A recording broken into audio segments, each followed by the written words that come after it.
right?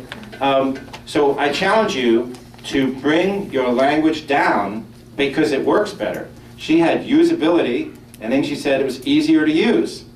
Well, easier to use isn't understandable. What you said in the second time was easier to understand. Right? Some of this issue of following your heart is using language that comes from the heart. The fancy language doesn't come from the right side of the brain, it comes from the left side of the brain. The left side of the brain's got a big vocabulary, the right side of the brain doesn't.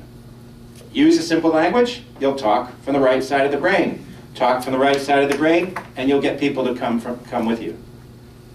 All right, but you're... Everybody was standing, I sat down. Okay, oh, that's right. Oh, you can sit down now, thank you. Although I am perplexed about how you guys didn't behave the way these things normally go.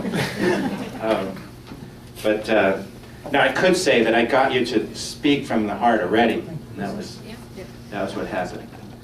Okay, so I believe that startups are essentially one long, intense conversation that's peppered by bursts of inspiration, of inspired invention. And it's fueled by intention. That's what keeps you going. But it's moderated and motivated by beliefs. So what I believed with Wildfire was very crucial. What I believed with Avid was crucial. All right, so, and this is a key point. This conversation starts inside your head. And I'll tell you, it's really, really dangerous to have that conversation remain in your head. So you got two issues. One is modify the conversation in your head. Change declarative statements to I believe, even in your head. Say I believe to people and get feedback. All right? Because it'll change the outcomes. These are tools for following your heart. You do them, it'll work. I believe if you do them, it'll work. All right, so intention, invention, and beliefs have their own vocabulary and their own language. So we're going to try that. And this is the I invent, I believe, I intend, and we go to the cyclotron exercise and we do I believe. We already did that. So we skipped ahead because you guys skipped one part of it already. Yeah. On the language side of things. You're right, what? On the language side of things. Yeah. Find the language. And I run into this a lot trying to write for a startup, write press releases, write copy, what have you. And you end up in a compromise situation, right? Where you get the usability because you're trying to, it's the same thing you have with Wildfire. So many features go in there. And somebody wants to say so much in one sentence. Right. And you sit there and you say, this doesn't make any sense. And eventually you end up with seamlessly integrates. When that doesn't mean anything. It doesn't mean, that's right. So how do you avoid the compromise that's going to get you there where you say, all right, we have to get this out, and everybody has a say, and you're trying to push it up through, if you really believe passionately, you got to push it up the channels at a certain point. Right, how do you deal with that? I think what I'm going to show you deals with it. The issue is you have to be able to start from intention and move through intention and beliefs into the invention as opposed to starting from the invention and going backwards. And when you start from the invention going backwards and you try to use all that left brain language, you get things like seamlessly integrates with real broadband networks that blah, blah, blah, blah, blah. And those are all container words. The words could mean anything, and basically you string together a bunch of words that could mean anything. And essentially it means nothing. All right, but we only have 22 minutes, and I'm not all that close to done. So this is, I like this commercial because it really drives home a point that when you make something, what you make people feel is just as important as what you make.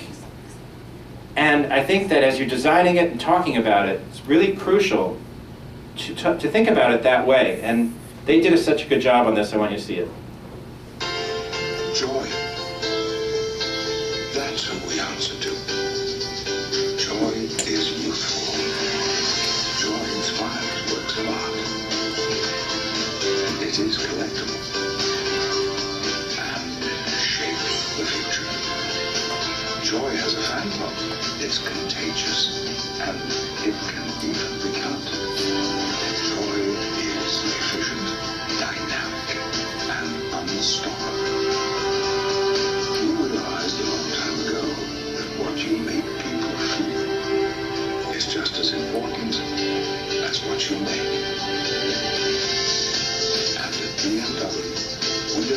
make cars. We make joy.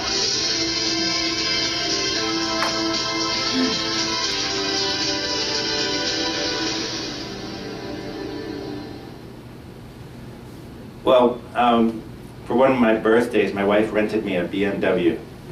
And I drove this thing. I had to put special hand controls on it. I have temporary hand controls. I put them on it. The first time I drove this thing, I said, who are these people? You know, how do they make something? I have a Toyota. It's a nice car. You know, but you drive that thing and you're like, this is different. It feels different. You know? And in that commercial, you see them, you know, just moving the clay. And you have that sense that it's coming from the heart. It's not a bunch of logic. So I intend to help people see the simplicity in life. And what I want to get to, this is the last part of this talk, is what I call the physics of innovation. Okay, how many people here like physics? All right, who doesn't like physics? All right, why? Why don't you like physics? It's just hard. It's just hard, okay. All right, well, the physics, I believe, is actually not that hard. The great thing is it's sort of this great sort of reality test. There's an equation in physics called force equals mass times acceleration. And basically what it says is if you want something to go fast, it better be light. All right, otherwise you're going to need a huge amount of force. And it basically relates how things work. It's some of the laws of our world. And I believe that innovation has a physics, and that if you understand the physics, you can design innovations that will really succeed, because the physics comes from energy, and the energy comes from people. And it's really no different than the energy coming from fossil fuel.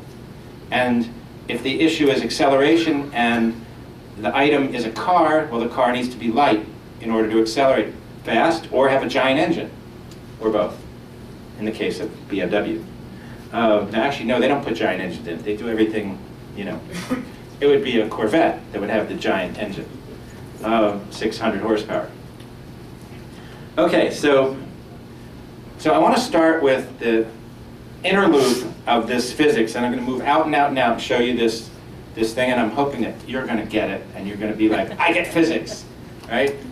Some people had physics sort of hurt them in high school and in college. Yeah, there's some people, yeah, it shouldn't have happened. We got to get physics not to hurt people.